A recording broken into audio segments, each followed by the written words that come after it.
Assalamualaikum dan salam sejahtera. Saya Arisa, wartawan Cilik TV PSS.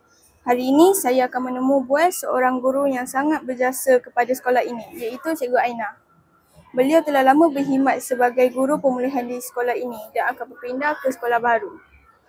Mari kita dengarkan kisah dan pengalaman beliau di sekolah ini. Assalamualaikum Cikgu. Waalaikumsalam. Terima kasih kerana dapat meluangkan masa bersama kami. Pertama sekali, bilakah Cikgu mula berkhidmat di sekolah ini? Saya mula berkhidmat di sekolah ni pada 26 hari bulan Jun 1998. Saya berhijrah bertukar daripada Kota Kinabalu, Sabah ke sini kerana mengikut suami. Ini adalah tahun saya yang ke-27 tahun. Ke-27 tahun berkhidmat di Datuk Bandar Rasah dan 30 tahun berkhidmat sebagai guru. Namun, boleh Cikgu ceritakan perasaan Cikgu apabila mengetahui Cikgu akan berpindah?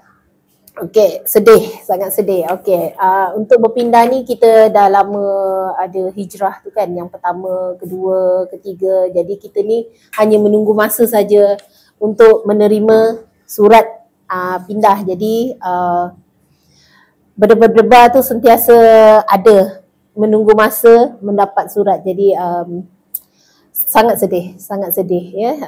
Kalau boleh kita nak duduk atau mengajar di sekolah ni lebih lama lagi lah. Macam tu. Cikgu telah lama berkhidmat di sini sebagai guru pemulihan. Apakah kenangan paling manis yang Cikgu takkan lupakan? Okey. Kenangan manis sebagai seorang guru pemulihan adalah membuatkan seorang murid itu boleh membaca. Dan bila dia keluar daripada sekolah ni, dia boleh membaca. Itu adalah yang utamalah. Okey. Selain daripada itu, walaupun dia tidak boleh membaca, kita mengharapkan peningkatan daripada murid tu, tidak mengenal huruf, tidak boleh membaca membatang ke, dan dia boleh sekurang-kurangnya dia tahulah walaupun tidak lancar. Saya yakin ramai murid dan guru di sini sangat menghargai usaha Cikgu. Apakah pesanan Cikgu untuk murid-murid SK Datuk Bandar Rasah? Okey. Pesanan saya pada dua. Untuk murid pemulihan khas, saya berharap mereka teruskan usaha, jangan patah semangat, belajar lebih rajin lagi, jangan malas, jangan segan bertanya, jangan putus asa lah, sentiasa belajar dan minta bimbingan daripada kawan-kawan, terutama guru-guru macam tu. Jadi jangan bila saya dah keluar sebagai guru pemulihan, jadi mereka terus putus di situ. Jadi saya harap mereka teruskan usaha, terus maju ke hadapan. Untuk murid-murid Datuk Bandar Rasah yang lain, sama juga, saya harap mereka terus maju jaya. Bila keluar daripada sekolah ni, membawa nama baik SK Datuk Bandar Rasah. Akhir sekali, apakah pesanan Cikgu kepada rakan sejawat SK Datuk Bandar Rasah sebelum Cikgu pindah? Okey.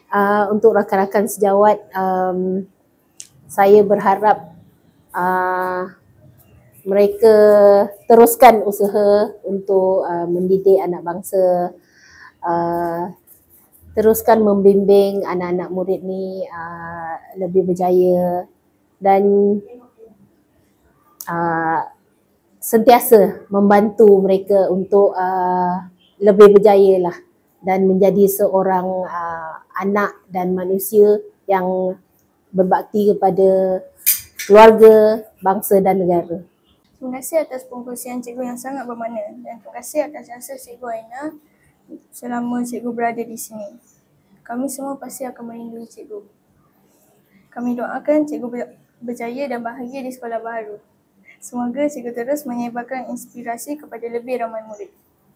Terima kasih kerana menonton liputan khas ini. Nantikan berita seterusnya dari kami, wartawan Cilik TV PSS.